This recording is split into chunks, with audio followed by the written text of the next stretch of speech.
এই জায়গায় মনে করবেন না আপনারা একা, এই জায়গায় সিলেটবাসীরা আপনাদের পক্ষে, কারণ আপনাদের দাবিটা যৌক্তিক দাবি।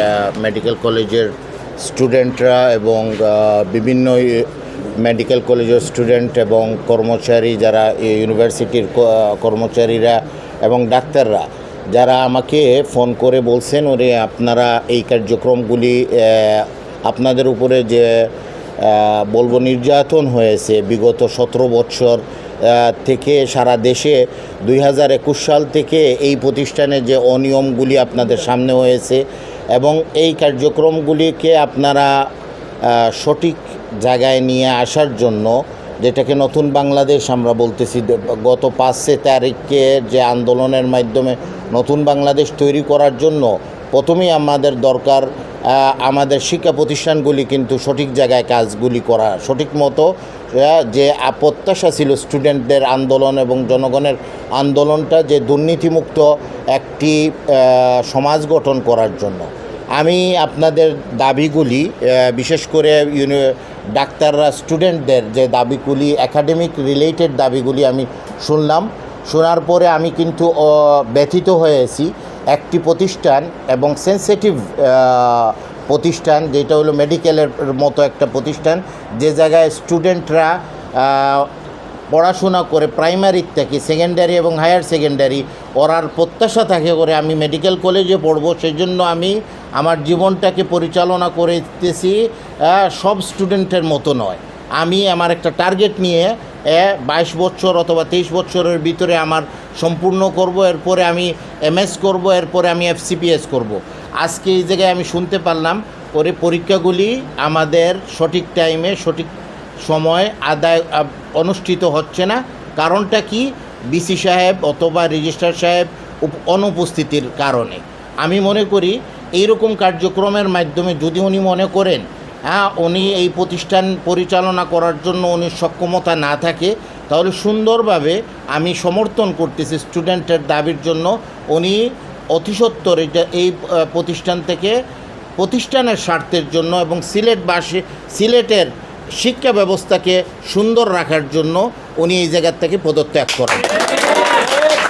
এর সাথে সাথে এই জায়গায় কর্মচারীরা এবং ডাক্তার সমাজরা যারা এই জায়গায় উপস্থিত হয়েছেন, তাদের দাবির সমর্থনে তারাও, আমি বলবো আপনারাও ধৈর্য ধরেন।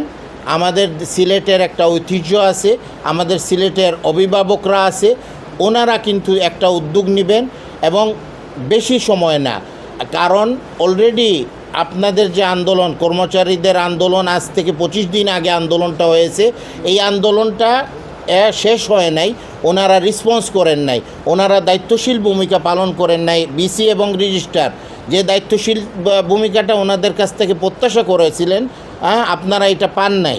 আজকে সেই জন্য আমরা মনে করি আজকে মিডিয়ার মাধ্যমে এবং সিলেটবাসীর পক্ষ থেকে আমরা বলতে চাই, আপনারা অতিলম্বে যত তাড়াতাড়ি সম্ভব আপনারা এই কার্যক্রমটাকে সম্পূর্ণ শেষ করেন।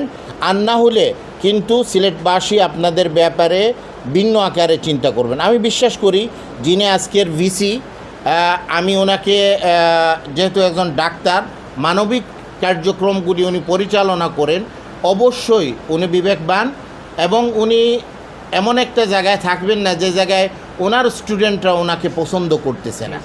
আমি সেই জন্যই ওনার কাছে আমরা আপনাদের যারা ছাত্রদের যে দাবিটা আছে, ইমিডিয়েটলি যেটা আমাদের ছাত্রদের বক্তব্য আসছে যে 2 দিন অথবা 3 দিনের ভিতরে অথবা আরও শর্ট টাইমের ভিতরে এইটাকে সমাধান করার জন্য, সাথে সাথে এই দাবিকে বাস্তবায়ন করার জন্য আমরা খুব শীঘ্রই আমরা একটা সমাধানের দিকে যেতে চাচ্ছি, এই দাবি জানাচ্ছি আপনাদের মাধ্যমে।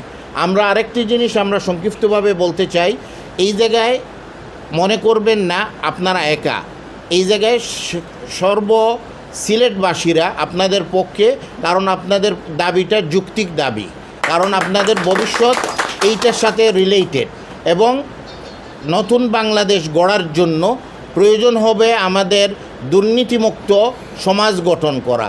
আর আমি যেটা শুনতে পারলাম ওই নামের ব্যাপারে যেটা আপনারা উদ্যোগ নিয়েছেন, সেই জন্য আমরা আপনাদেরকে ধন্যবাদ জানাতে চাই। সবাইকে ধন্যবাদ জানিয়ে এই জায়গায় আমার বক্তব্য শেষ করতেছি।